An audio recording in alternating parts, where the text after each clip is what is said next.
We the people of the United States. In order to form a more perfect union, establish justice, ensure domestic tranquility, provide for the common defense, promote the general welfare, and secure the blessings of liberty to ourselves and our posterity. Do ordain and establish this Constitution for the United States of America.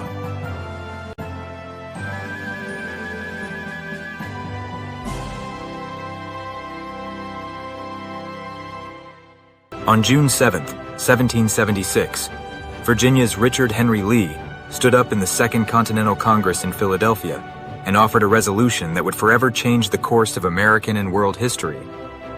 Lee's resolution was as follows. Resolved, that these united colonies are, and of right ought to be, free and independent states, that they are absolved from all allegiance to the British Crown, and that all political connection between them and the state of Great Britain is and ought to be totally dissolved. The Continental Congress responded to Lee's resolution the way legislative bodies have done from the Roman Republic to the 21st century to avoid making a decision. They referred Lee's proposal to a committee. In fact, they created 3 committees. The first committee was to draft a Declaration of Independence. The second committee was tasked to create an agreement for a government uniting the colonies. The third committee was to develop a standard treaty for alliances and commerce with foreign countries. Congress was being cautious in proceeding on Lee's resolution with good reason. Calling for independence was treason against the king, and that had potentially dire consequences. The North American colonies of the British Empire were contemplating a journey without precedent. The congressional delegates looked to world history in search of guidance. There had been declarations in the past by people to revoke allegiance to the king that have ruled over them. 456 years earlier, in 1320, the noblemen of Scotland had sent a letter to Pope John XXII, asking for relief from the rule of England's King Edward and recognition of Robert the Bruce as King of Scotland. The Scottish noblemen sent the Declaration of Aberoth to the Pope, asking his blessing to terminate their allegiance to the British Crown and bestow papal approval upon Robert the Bruce as the new king. In 1324, John XXII recognized Robert as King of Scotland. In 1581, the people of the Netherlands terminated their allegiance to Spain's King Philip with the Act of Abjuration, with the argument that Philip had abandoned the Netherlands and was owed no allegiance. The Netherlands, like the Scots 260 years earlier, looked for a new king, and ultimately that role was filled by the Duke of Anjou, who was the brother of the King of France. In 1688, England itself declared the English throne had been vacated by King James II. James actually had been chased out of the country by the Dutch army, led by the man who would become King William III. The 1688 English Declaration of Rights was employed to change kings in England, but set no precedent for independence from the British Empire. Each historical declaration sought to terminate political ties, to replace one monarch with another monarch. The actions of 1320, 1581, and 1688 proceeded on a 10,000-year-old belief about human society. The assumption was that some men were born to rule over others. Richard Henry Lee's June 7, 1776 resolution presented to the Continental Congress proposed the American colonies do something that had never been done before in the history of the world. They would absolve themselves of allegiance to King George, but would not seek out a new king. They would govern themselves.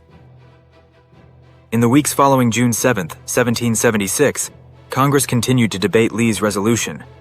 Congressmen sought instructions from their home states regarding how to vote on independence. On June 11, 1776, Benjamin Franklin, John Adams, Thomas Jefferson, Roger Sherman, and Robert Livingston were appointed to the Declaration Committee. This committee of 5 met to outline a declaration to be issued in the event Congress adopted Lee's resolution. Thomas Jefferson was selected to do a draft. Jefferson did the drafting and submitted his work to the other members for editing, particularly Adams and Franklin. On June 28, 1776, the committee sent its work to Congress. Congress deleted about a fourth of the content and edited more. Jefferson referred to Congress's work as the emasculation and mutilation of my Declaration of Independence. The most consequential congressional edit was the deletion of Jefferson's tirade regarding King George blocking all efforts to limit or abolish the slave trade. The following grievance, according to Jefferson, was struck out in complaisance to South Carolina and Georgia, who had never attempted to restrain the importation of slaves.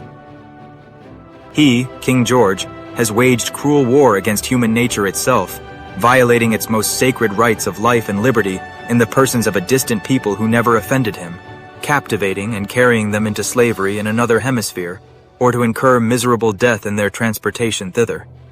This piratical warfare, the opprobrium of infidel powers, is the warfare of the Christian King of Great Britain. Though Congress removed that grievance, Jefferson understood the dichotomy of declaring all men are created equal while not condemning slavery. To reach unanimity, the Congress acquiesced to South Carolina and Georgia and failed to condemn the slave trade. The Civil War, 90 years and 600,000 lives later, addressed the issue avoided in 1776. In the end, 27 grievances were listed among Georgia's crimes in the final declaration as justification for independence. Congress, on July 2nd in 1776, adopted Richard Henry Lee's original resolution. When the resolution was adopted, John Adams wrote his wife Abigail, "The 2nd day of July 1776 will be the most memorable in the history of America. It ought to be commemorated as the day of deliverance by solemn acts of devotion to God Almighty. It ought to be solemnized with pomp and parade, with shoes, games, sports, guns, bells, bonfires, and illuminations, from one end of this continent to the other from this time forward forevermore." On the night of July 4th, 1776, by order of Congress, Philadelphia printer John Dunlap produced an estimated 200 copies of the Declaration. Dunlap dated the document July 4th, 1776, and that became recognized as the national birthday. 25 copies of Dunlap's original broadsheets are known to exist. Historian David Armitage has noted, "The American Declaration of 1776 was the first in world history to identify sovereignty with independence. From the cavemen to the 1215 Magna Carta, the 1320 Declaration of Arbroath, the 1581 Act of Abjuration, and the 1688 Declaration of Rights, when subjects were dissatisfied with their sovereign, the solution had been to make a deal with their current ruler, kill him, or find a new overlord. The standard for government was a strong and powerful person or group ruling over others. The American Declaration of Independence changed this, not just for America, but for the world. There had never been a declaration like that made in 1776. The world began to change. In 1790, the people of the province of Flanders declared they were independent of the Austrian Emperor Joseph II. The successful slave revolt in Haiti was accompanied by a declaration of independence from France on January 1st, 1804. There are now over 195 countries in the world.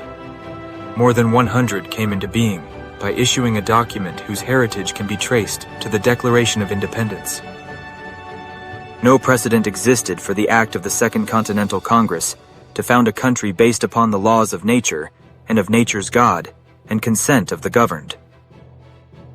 The successful United States Revolution, announced by the Declaration of Independence, became a paradigm for the world.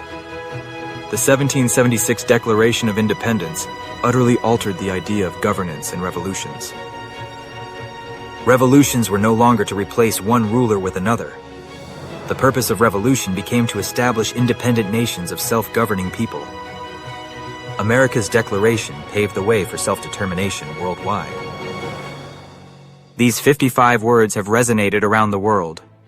We hold these truths to be self-evident, that all men are created equal, that they are endowed by their Creator with certain unalienable rights, that among these are life, liberty, and the pursuit of happiness. That to secure these rights, governments are instituted among men, deriving their just powers from the consent of the governed. If you want to dive deeper into this fascinating history, don't forget to like, subscribe, and hit the notification bell for more informative videos.